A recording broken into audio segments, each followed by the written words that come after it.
Hey, what's up guys? Dave here, JDH Reptiles. This is our incubator. This is our next incubator, I should say. As most of you know, we use a cooler, an igloo cooler. The bottom of it is filled about 3 or 4 inches of water, and our egg boxes are suspended from a little lip built inside the igloo cooler. And then when we have more than 3 boxes, we just set the other clutches on top. Now this method works perfect for us. We love it. As long as the substrate is wet when you put it together and you set the eggs in it. And then when I mean wet enough with the perlite. The eggs incubate just fine. They stay plump. And we had one out of, let's see, 10, 4 out of 20 eggs. We've had one where the baby has not hatched and it was dead inside. After looking it over, it looks like it was more of a kink issue with the umbilical cord, not an incubation issue. So we're gonna scratch that up to a learning thing. A couple of my boxes have been desiccated a little bit, and I think that's due to not having wet enough substrate, so that's my fault. But I'm learning, it's working very well. So with this incubator, most of you people use the cooler style, or you know, the freezer style. You'll run heated flex watt up and down the sides, a fan inside of it, and then water bottles to help insulate in the bottom. We're gonna do another water bath method. So what I'm gonna do is I'm gonna take the wheels off the bottom.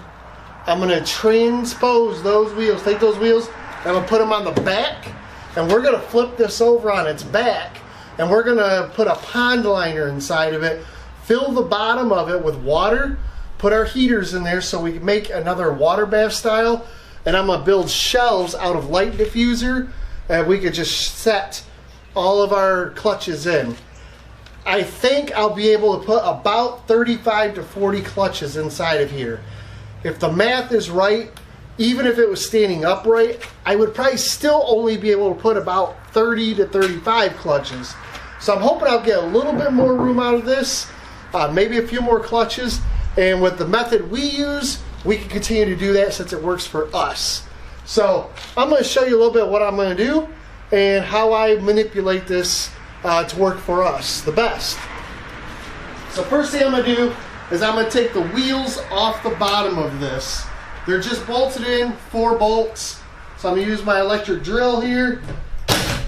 It is an impact drill, and I'm going to take the wheels off.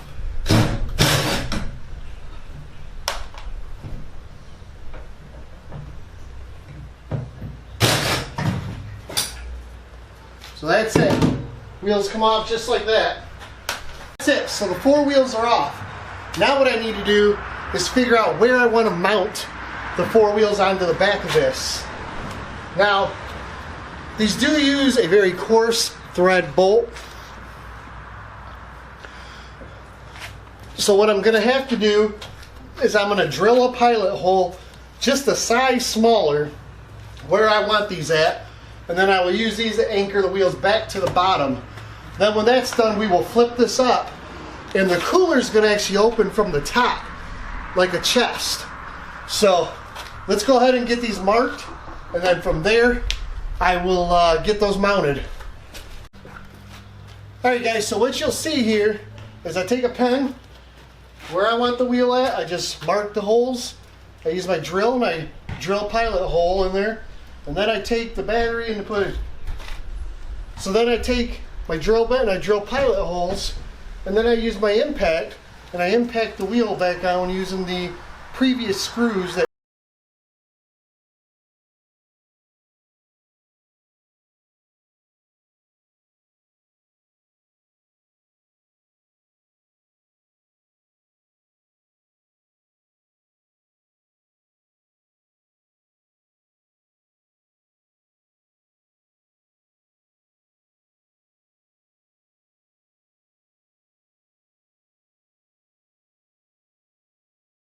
Alright guys, so I got the incubator up on its wheels.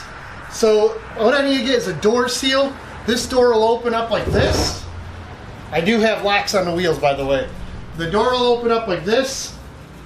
And what we'll do is we will service the clutches going inward. It is a lot higher than I thought it would be with the wheels on it, but I can make a step or something. That way I can get in and get to the bottom. So I'm going to grab the camera and show you guys what it'll look like. So as you see, this is the incubator. It's pretty tall. So what we're going to do is we're going to run a pond liner inside of it, and the pond liner will come up and over. I'm going to try and keep that light usable, and then what we'll do is we'll build some shelves that'll stand upward, and we'll be able to sit all the clutches on top of here. And my assumption is I'll probably be able to do anywhere between 6 and 8 boxes per shelf, and probably 3 boxes tall. So it's about 24. Maybe if I get a 4th shelf, I'll be able to get 32 boxes in there. Step 1, next I'll get the pond liner in, I'll get the door seal in, and again I'll show you how I'm going to do that. So we'll stop for here. The next video will have a little bit more information on what we've done. I'll show you a little bit more of what we've done, and we'll continue forward. So make sure to share, like, and subscribe. Remember to hit the notification bell if you want to see the next step in the process of this incubator, and then we'll get it going. And I'm gonna walk you through the entire thing. So have a great weekend, enjoy yourself, and come back for the next video.